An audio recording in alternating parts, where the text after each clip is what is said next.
Okay, keyword for today, ablution. That's right. I got up this morning. The first thing I do every day, you got to get in there. If you're a hairy white man like me, you got to shave, right? So I get in there, shave, shower, and I perform my ablutions.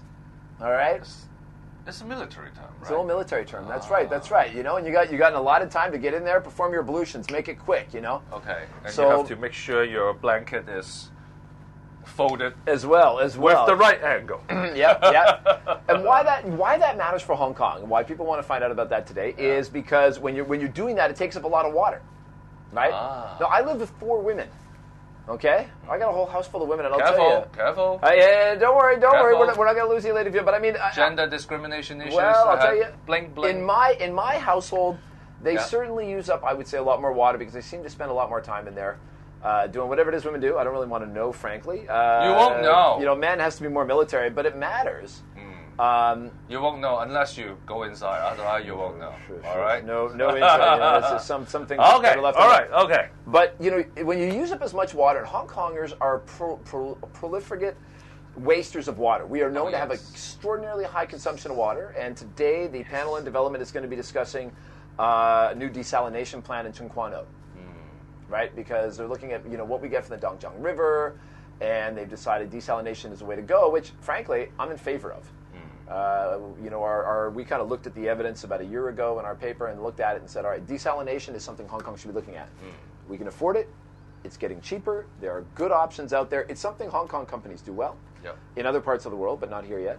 And we are, there's going to be a squeeze on because we get a lot of our water from Guangdong, and their water needs are also great. Okay.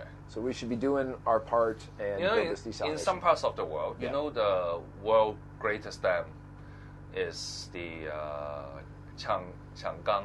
Okay. Changjiang. Right. In China, right? Yeah, put a million people. And the second greatest dam is in Brazil. Okay, yeah, massive hydroelectric dam there, yeah. But the Brazilian has made a public campaign, ongoing public campaign, that you have to save water. Yep. Okay. So you have to be more water conscious. Is that more about having a reservoir, or is it more about power? No. It's about you can recycle your water. Right. Okay. And you should be more careful when you use your water. They go as far as doing a public advertisement on TV. Right. To ask people, try to pee when you're showering.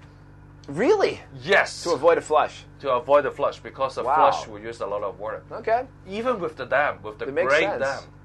So, the Brazilian has been very water conscious. Okay. Yeah. So, people I hate people waste whatever, but especially water. Especially water. Well, people can look at it here. I'll give you a historical and a fictional to close our show today.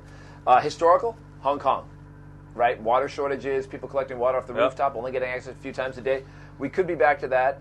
They're saying by 2020, Hong Kong could be suffering from water shortages again. And I'll give you a fictional one to really wrap it up. Dune.